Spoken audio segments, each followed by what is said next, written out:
Indonesia adalah negara kepulauan yang besar. Indonesia memiliki lebih dari 17.000 pulau. Sebab itu, ia memiliki banyak keanekaragaman. Sejak lama, Indonesia dikenal memiliki keberagaman yang kuat. Tidak hanya soal budaya dan bahasanya, tapi juga soal keberagaman kuliner. Keragaman itu juga dapat ditemukan di sebuah kota kecil di Jawa Timur, yaitu Kediri. Di Kediri kita dapat menemukan keragaman Indonesia yang ada di dekat kita, yaitu jajanan.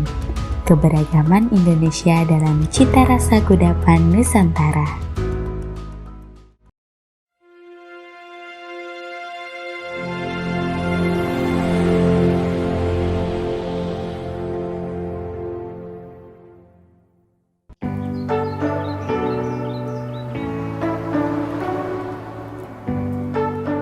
Serabi Notosuman Nyai Handayani sudah buka sejak tahun 1923. Jajanan untuk teman minum teh ini merupakan salah satu oleh-oleh khas Solo loh. Sejak tahun 1923 sampai sekarang alhamdulillah sudah mencapai 101 abad. Serabi Notosuman ini sudah ada 8 cabang loh. Di antaranya ada di kota Surabaya, Bandung, dan Kediri. Dan cara membuatnya bahannya dari tepung beras, gula, santan, garam, sama air diolah jadi satu, perbendengannya separuh-separuh, dan nanti kalau udah ada encer nanti terus dibawa, terus dibuat seperti video lagi, seperti tadi. Terus per bijinya itu matangnya itu dari 1 menit sampai 3 menit. Outlet Serabi Notosuman ini dalam produksi memakai konsep open kitchen. Jadi kondisi dapur ditata terbuka sehingga pelanggan bisa melihat langsung proses produksi hingga penyajian makanan.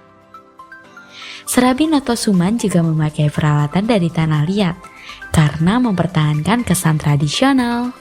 Variannya ada 2 rasa, biasa sama coklat, bisa dimix juga separuh-separuh, mbak, biasa sama coklat juga.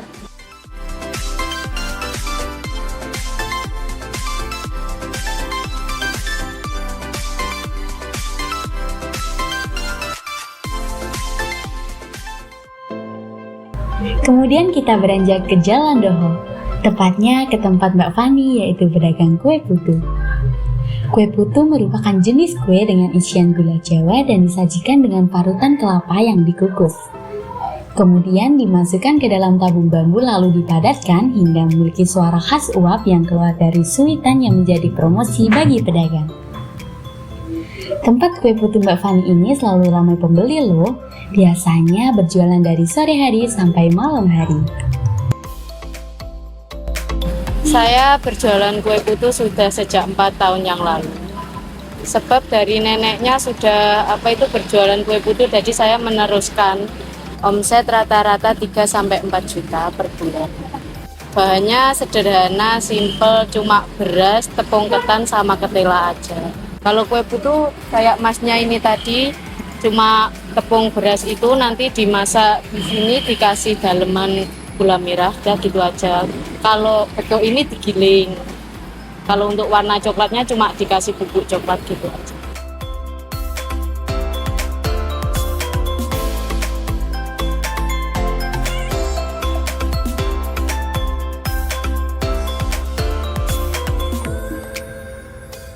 Sekarang kita menuju ke Kabupaten Kediri ya. Penjual dawet serabi ini adalah Mbak Guti. Beliau menyajikan kuliner khas Kota Blitar dan menjualnya di Kediri. Perpaduan serabi bakar dan kelapa yang gurih dengan dawet dan gula merah manis. Minuman tradisional ini dapat menyegarkan dahaga. Selain itu juga berkhasiat bagi tubuh kita. Oleh karena itu, dawet serabi ini sering dicari banyak orang, terutama pada cuaca panas seperti ini. Sejak tahun 2012, karena di sini Tempatnya terutama saya memilih tempatnya di sawah-sawah ini yang paling tepat saya kira dawet untuk saya jualan. Kesegaran es dawet serabi sangat cocok dinikmati di siang hari. Kuahnya yang manis ditambah dawet yang dapat membuat perut kenyang. Yang digunakan untuk dawetnya saya pakai tepung sagu, terus gulanya gula putih campur gula kelapa.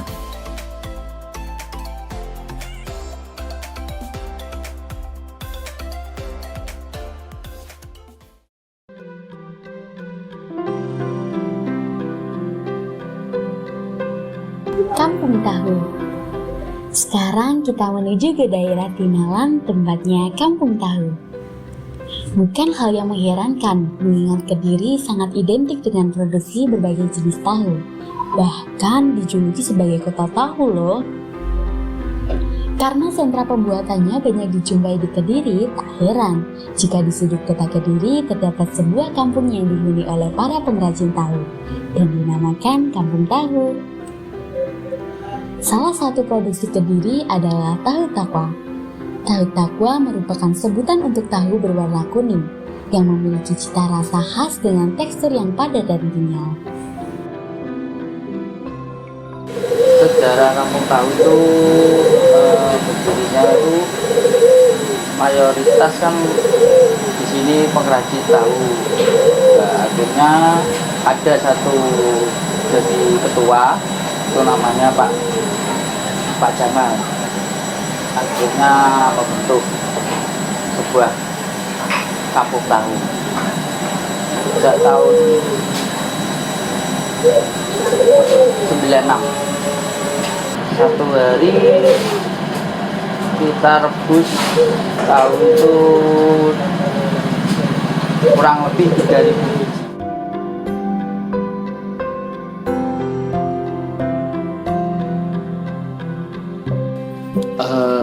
Kampung Tahu berawal dari mbah-mbah kita yang itu dimulai kurang lebih tahun 1958. Kami adalah orang dari Tulungagung yang urban ke sini. Setelah itu mendirikan perusahaan tahu di sini. Dimulai dari mbah kami lalu sampai sekarang dari keturunan-keturunan saya termasuk generasi ketiga yang melanjutkan usaha tahu ini. Karena orang tua saya mungkin sejak tahun 1975 dan setelah itu orang tua berjualan tahu sayur dan tahu kuning.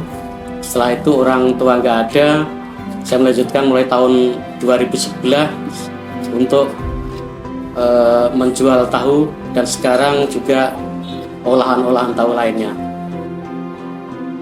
Cara pembuatan tahu dimulai dari kita memilih bahan-bahan yang bagus dari kedelai yang bagus.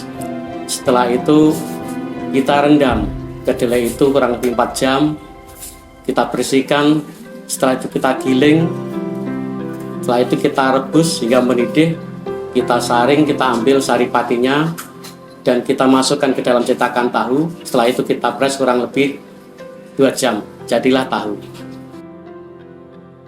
Sehari bisa laku antara 100 hingga 200 tahu. Namun untuk hari-hari ini karena mengalami penurunan jadi ya nggak tentu lakunya. Kalau omset rata-rata kita dirupiahkan mungkin sekitar 30 juta. Pada awalnya kita membuat olahan tahu, yaitu diawali dengan stik tahu ini. Kurang lebih tahun 2011-2012 kita membuat stik tahu. Karena apa? Karena stik tahu lebih awet dibandingkan tahu kuning, tahu basah, masa kadaluarsanya lebih lama. Dan di tahun berikutnya kita membuat keripik tahu. Ini juga olahan dari tahu juga. Karena kita membuat variasi entah apa dari tahu itu. Setelah itu kita membuat stik tahu. Ini ada campuran tepungnya kalau yang ini. Dan setelah itu kita bikin tahu crispy supaya yang rasanya renyah. Dan yang terakhir kita membuat adalah coklat tahu. Yang ini selera para kaula muda. Dan inilah dari produk-produk Wijaya Kembar, olahan tahu yang bisa kita buat.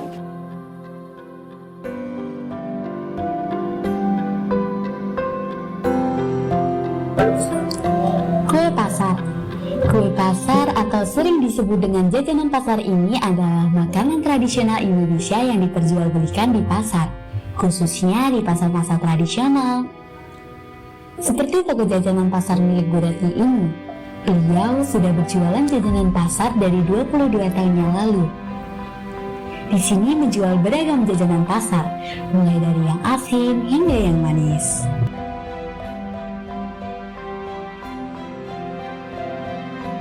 Saya sudah berjualan 22 tahun. Kue kering, kue basah. Keuntungan setiap hari belum, gak tentu Mbak. Kadang banyak, kadang sedikit. Terus setiap hari uangnya buat belanja lagi. Ada yang buat sendiri, ada titipannya orang.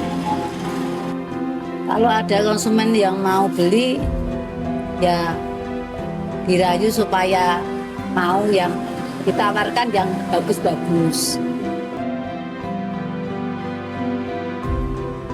Keterampilannya bisanya buat kue. Ada kalau kuenya masih banyak duka. Kalau kuenya habis berarti senang.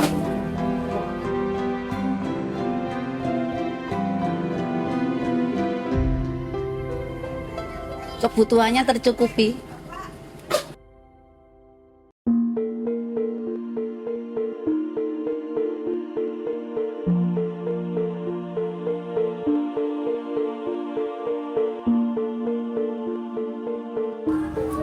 Angkringan.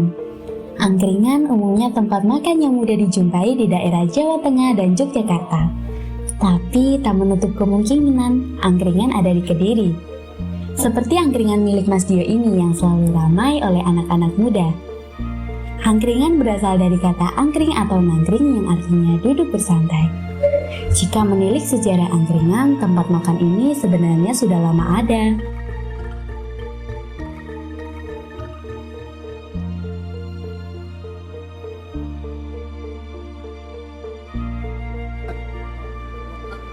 Sejak kapan? Sejak 1 tahun yang lalu. Gimana ceritanya bisa? Ceritanya dulu ikut orang selama 2 tahun, terus punya inisiatif membuka sendiri. Banyak anak muda yang aktif juga. Semua kalangan. Kalau itu nggak bisa menyebut nominalnya. Kalau orang jualan kan ya kadang rame, kadang sepi gitu. Ada nasi bakar sama nasi bungkus sama suntuk-suntukan.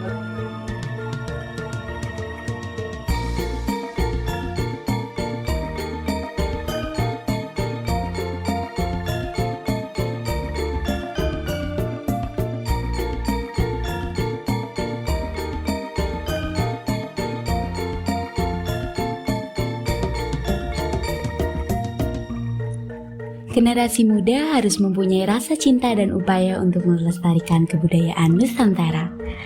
Kita sebagai anak muda mempunyai peranan penting untuk melestarikan budaya. Salah satunya makanan tradisional. Indonesia adalah negara dengan keanekaragaman hayati yang tinggi. Memiliki berbagai macam makanan tradisional baik berasal dari nabati maupun hewani. Kita juga memiliki ragam kuliner yang unik, baik dari segi rasa ataupun rupa. Gak hanya itu, ternyata di balik rasanya yang enak dan proses yang rumit, ada makna mendalam di setiap pembuatannya. Sekarang gak ada alasan mengapa kita wajib melestarikan kuliner Indonesia. Mari kita lestarikan jajanan Indonesia, karena ia adalah budaya, kebiasaan, keinginan, dan identitas bangsa Indonesia.